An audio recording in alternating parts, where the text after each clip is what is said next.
Bonjour, je suis François Poulain, québécois, et j'ai été, il y a quelques années, directeur général de l'Association des pêcheurs artisans.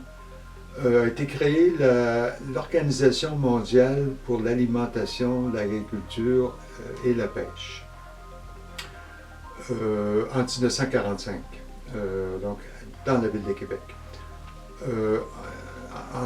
En 1995, il y a des gens qui ont décidé de fêter le 50e anniversaire de la création de cet organisme des Nations Unies qui s'occupe de l'alimentation, donc qui est un des organismes les plus importants des Nations Unies.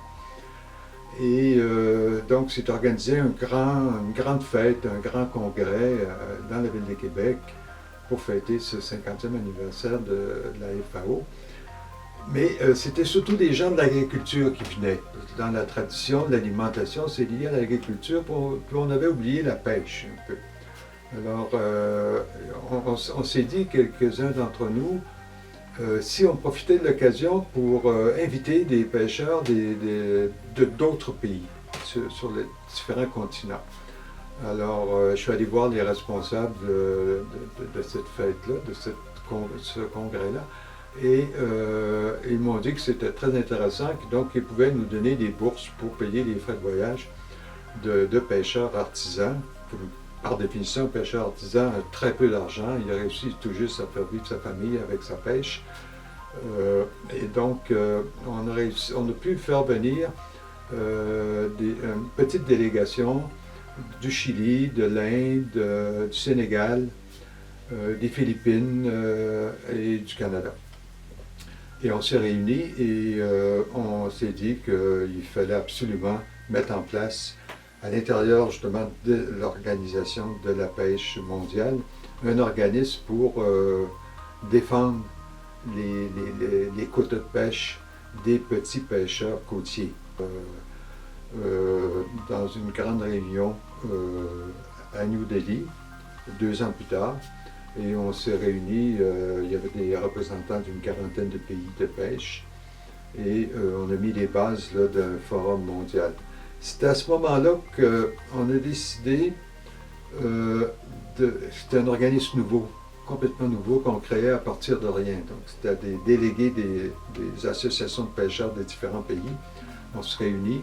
Il y avait beaucoup de représentants, surtout en Inde, en Afrique, féminin, d'associations de femmes, de pêcheurs, qui s'occupent, une fois que le poisson arrive sur les quais, sur les plages, ce sont les femmes qui s'occupent de traiter le poisson, de fumer, de le préparer et d'aller le vendre sur les marchés.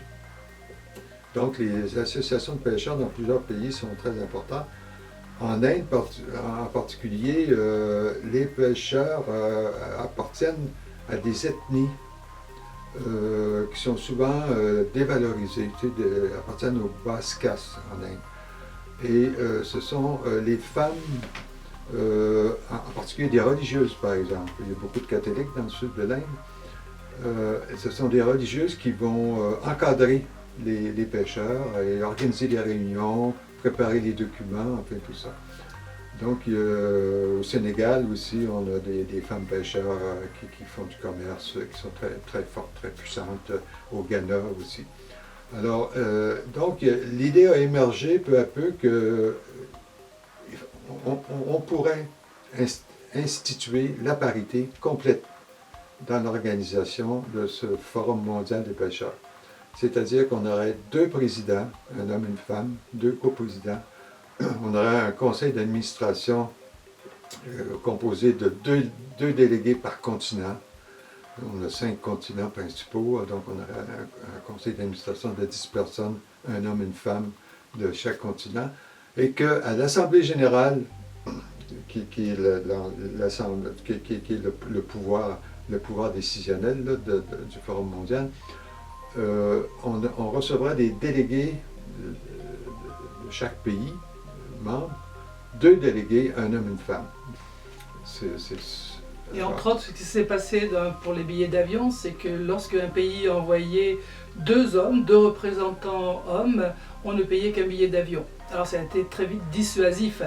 Ça a obligé, effectivement, ça les a obligés à être plus paritaires, plus égalitaires, et donc à trouver, et finalement, on en trouve des femmes exceptionnelles dans le monde des pêches, et donc au fil des années, ils ont respecté cette parité, et donc d'envoyer un délégué homme et une déléguée femme. Évidemment, il y a eu des oppositions, parce que le monde des pêches est un monde essentiellement masculin. Ce sont des hommes, en grande majorité, qui sont sur les bateaux, qui font de la pêche. Les femmes sont sur les quais et donc transforment le poisson. Alors, il y a eu évidemment, avec des délégués qui viennent partout à travers le monde, il y a toutes les différences culturelles qui émergent. Par exemple, les délégués africains qui ont une notion du pouvoir très patriarcale ont énormément discuté à imaginer qu'on puisse avoir 2 patrons, 2 présidents, un homme et une femme.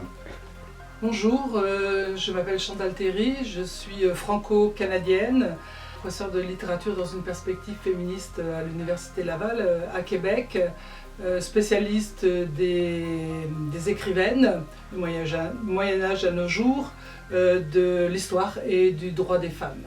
Et donc François Poulain m'a demandé d'accompagner l'équipe à l'Octudie en 2000 pour l'Assemblée constituante donc, du Forum mondial pour argumenter et convaincre les délégués de ces pays, de tous les pays, pour les convaincre effectivement d'être plus égalitaires et plus paritaires et donc d'avoir les arguments nécessaires. Ça n'a pas été facile, mais dans l'ensemble ça finit par très bien se passer. Ça a été une semaine complète à l'Octudie, donc en Bretagne, en France, qui avait accueilli le forum.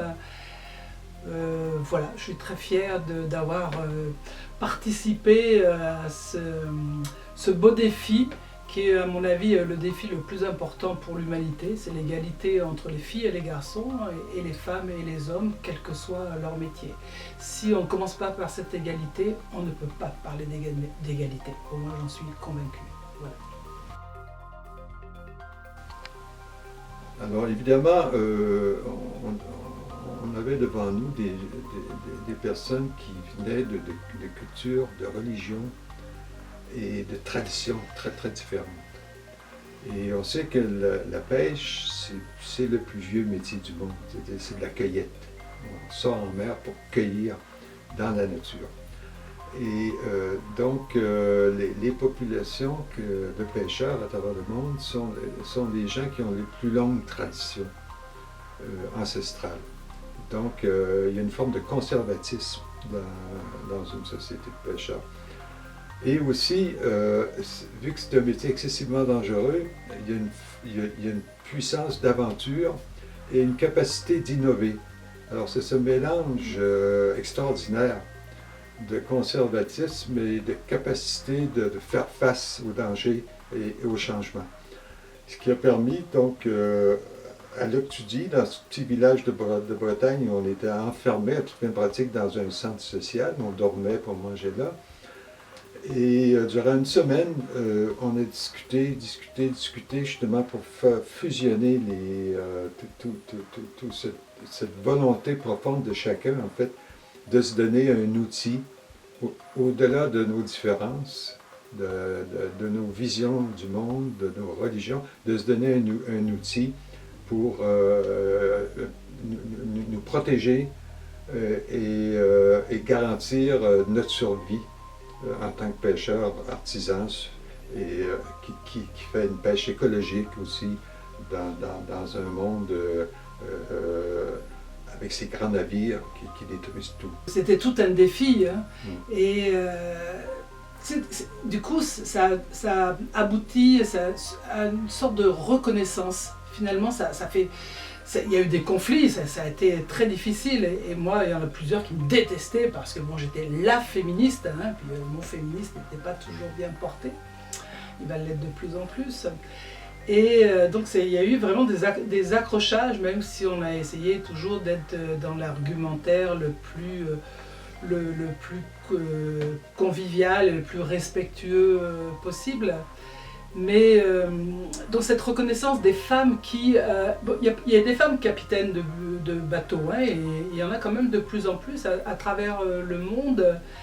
Et toi, tu as permis, entre autres par le Conseil canadien à Ottawa, de faire en sorte que l'héritage se passe de père en fils et en fille. Et donc ça aussi, ça a été vraiment important. Et donc cette reconnaissance des femmes qui sont pas la plupart du temps sur les bateaux, mais qui, à quai, comme le disait François, sont extraordinaires. C'est des femmes qui se débrouillent pour faire de la glace, pour glacer le poisson, pour le fumer, pour le transformer, pour le porter au marché, pour le vendre, pour nourrir leur famille, leur communauté. Et elles aussi, elles sont capables d'innover. Et c'est des femmes extrêmement courageuses.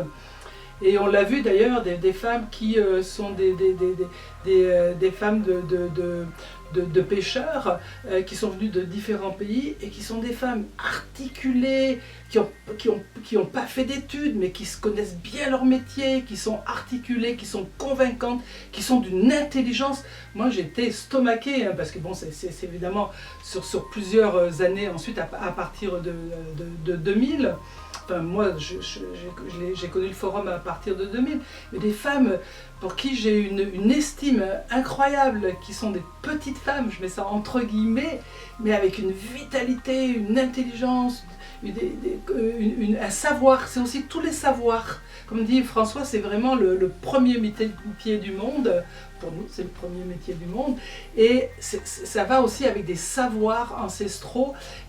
C'est toute une communauté de savoirs de ces littoraux, puisque c'est la petite pêche artisanale, donc côtière. Et la pêche, ça va aussi avec une culture. Et ces femmes sont plus à même, souvent que bien des pêcheurs, pour nous dire cette culture, parce qu'elles sont plus proches et la transmettre. Et donc ça a donné lieu à des partages extraordinaires et donc à une reconnaissance des femmes. Hein. Et donc du coup, cette inégalité homme et femmes, eh bien elle s'est de plus en plus estompée, et là elle s'estompe de plus en plus. Et ça fait changer les mentalités, puis c'est aussi une représentation qui est assez étonnante.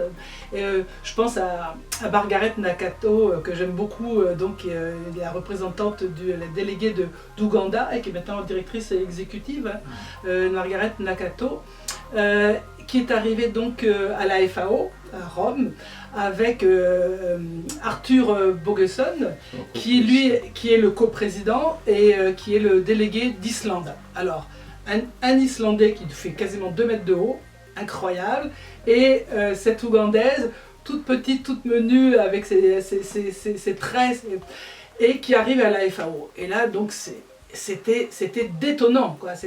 Ils sont extraordinaires, ils ont fait un impact considérable. Un impact considérable.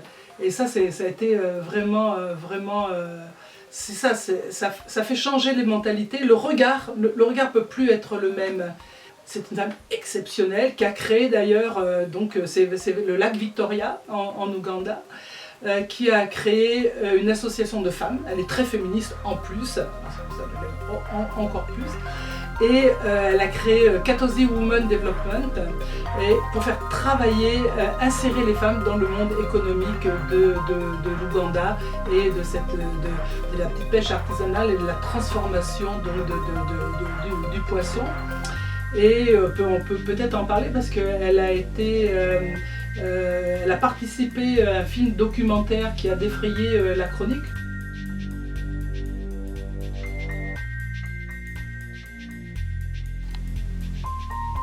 Alors, la parité a apporté quelque chose d'assez fantastique, c'est que quand on veut introduire un changement dans une société, et que les femmes s'en mêlent, on obtient des résultats. Si c'est uniquement des hommes, souvent ça va juste générer un contre-pouvoir, une réaction.